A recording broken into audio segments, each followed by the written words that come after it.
intervención va a ser una síntesis histórica de este problema de la Unión Patriótica. El caso de la Unión Patriótica es singular en la historia de Colombia. Ningún partido o movimiento político ha sido objeto de tanta persecución, vejación y criminalización por parte del Estado. Este partido surgió en 1984 como resultado de los acuerdos de paz que se desarrollaron bajo el gobierno del presidente Belisario Betancor y las FARC.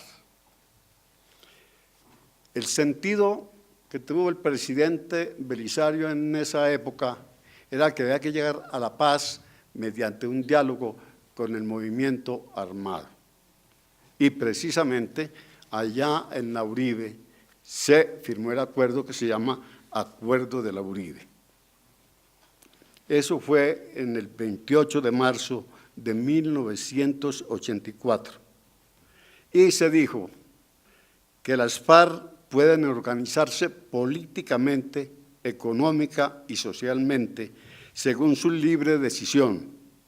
El gobierno les otorgará, de acuerdo con la Constitución y las leyes, las garantías y los estímulos pertinentes.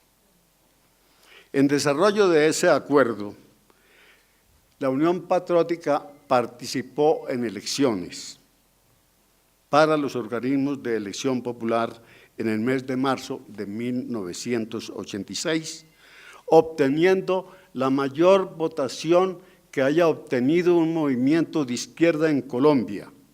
Llegó a la cifra de 329.000 electores, con los que alcanzó la representación de 5 senadores, 9 representantes, 14 diputados, 351 concejales y 23 alcaldes, con un programa de reforma integral, de reforma al sistema judicial y una reforma política.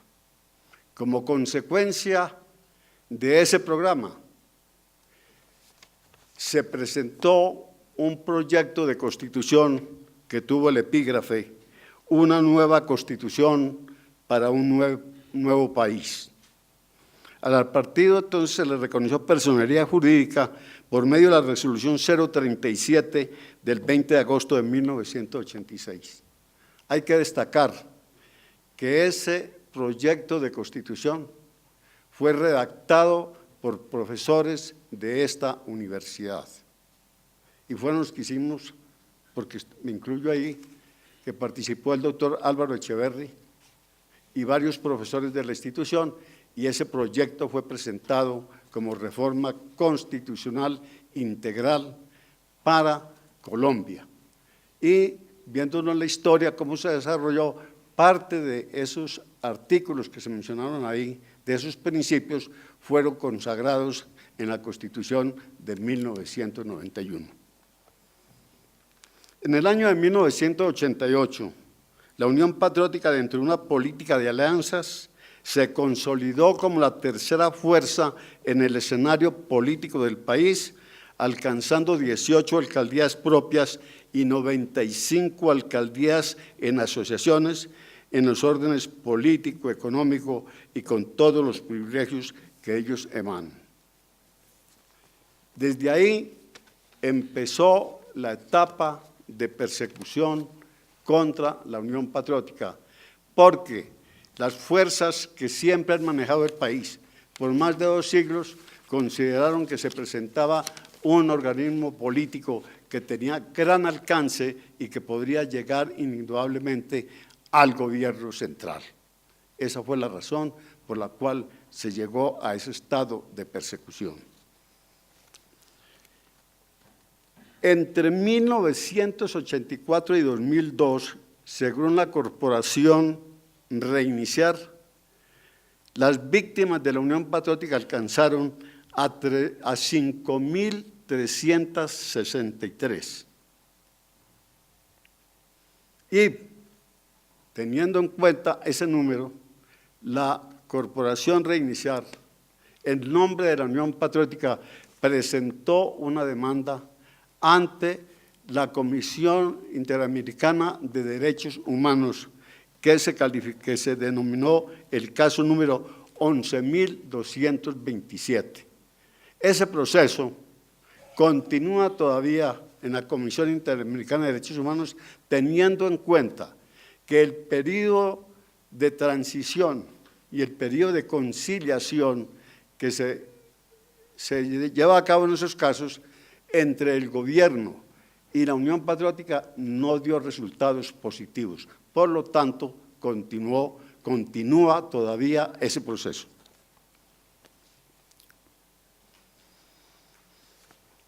Este panorama condujo a que el movimiento se abstuviera de presentar nuevos candidatos para el periodo de elecciones a corporaciones públicas en el año 2002. Como consecuencia de esa no participación, con motivos y razones debidamente considerados y presentados ante el Consejo Nacional Electoral, este organismo también, dentro de un concepto de violación de los derechos humanos colectivos, le retiró la personería jurídica a la Unión Patriótica, sosteniendo que de acuerdo con la Ley 130 de 1994, en su artículo 4, establecía que cuando un grupo político, un movimiento político, no obtenía 50.000 sufragios o no tenía una representación en el Congreso, perdía la personería jurídica. Esta decisión que tomó el Consejo Nacional Electoral fue objeto de un recurso de apelación y en ese recurso hubo un salvamento de voto y hubo una aclaración precisamente indicando que había un fenómeno social, político, que había afectado las posibilidades de que el partido Unión Patriótica participara en las elecciones y por lo tanto debería conservarse la personería jurídica. Como consecuencia de esa decisión, se llevó esto al Consejo de Estado mediante una demanda. Esa demanda que explicó ampliamente todas las razones de orden social y político que dieron lugar a la no participación en las elecciones y teniendo en cuenta las estadísticas de los muertos, porque varios candidatos para esa época fueron asesinados a los 8 días. El Consejo de Estado no profundizó en absoluto en este campo. Se limitó a decir, una vergüenza, no se dio cumplimiento al artículo 4 de la Ley 130 de 1994 y por lo tanto el Consejo Nacional Electoral obró con suficientes razones. Ahí terminó esa etapa. Posteriormente vino lo que se denomina la Ley de Víctimas. La Ley de Víctimas, Ley 1448 de junio 10 de 2011, en el artículo 3 estableció que se consideran víctimas para los efectos de esta ley aquellas personas que individual o colectivamente hayan sufrido un daño por hechos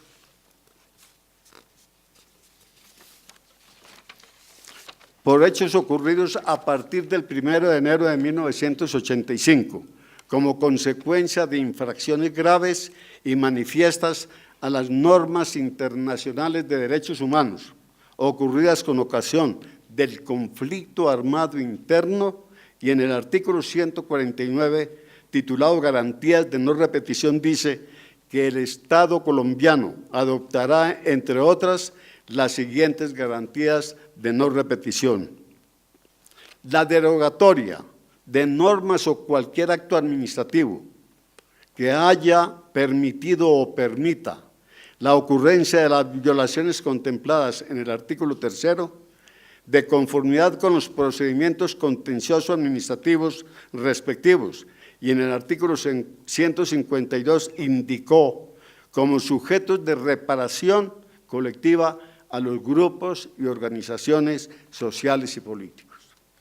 Entonces, la expedición de esta ley de víctimas dio posibilidades de una nueva demanda.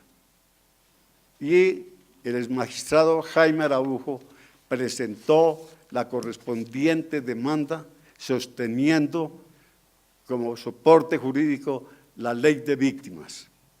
El Consejo Nacional Electoral se hizo parte en ese proceso diciendo que se trataba de un caso juzgado.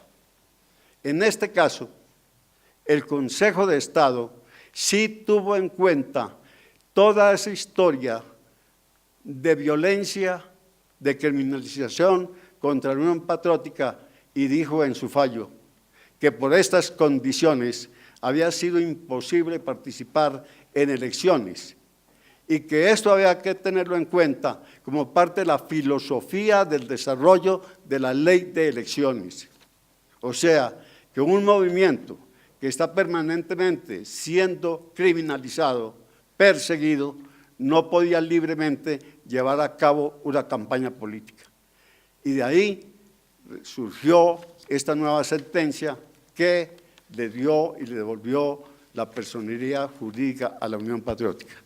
Y les informo que en el día de ayer, mediante la resolución 2576 de septiembre 24 de 2013, el Consejo Nacional Electoral le devolvió ya la personería jurídica a este movimiento político.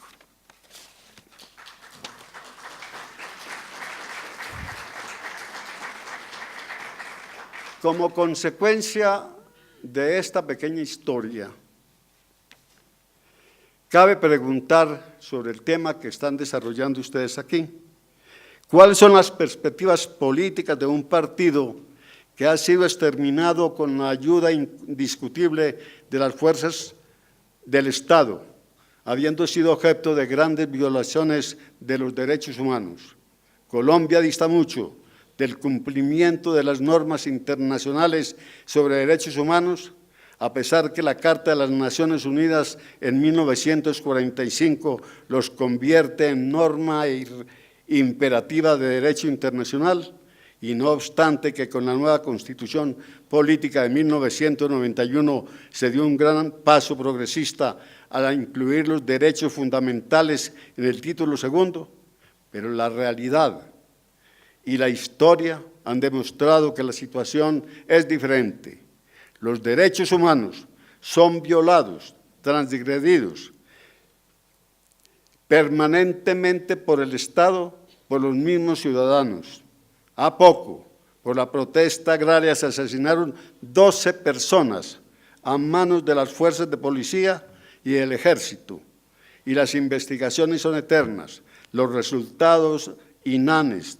Todo este exterminio es la negación absoluta del Estado social de derecho, pues todos estos crímenes, en su mayoría, continúan impunes, lo cual demuestra un eslabón de vergüenza internacional.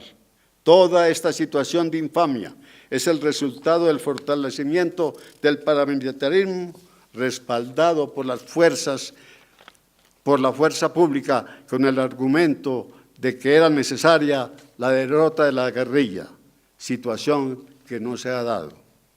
Debo repetir que el ser humano, como parte de la esencia de la historia, la que encierra el concepto pleno de derechos humanos como parte principal en el desarrollo de la sociedad.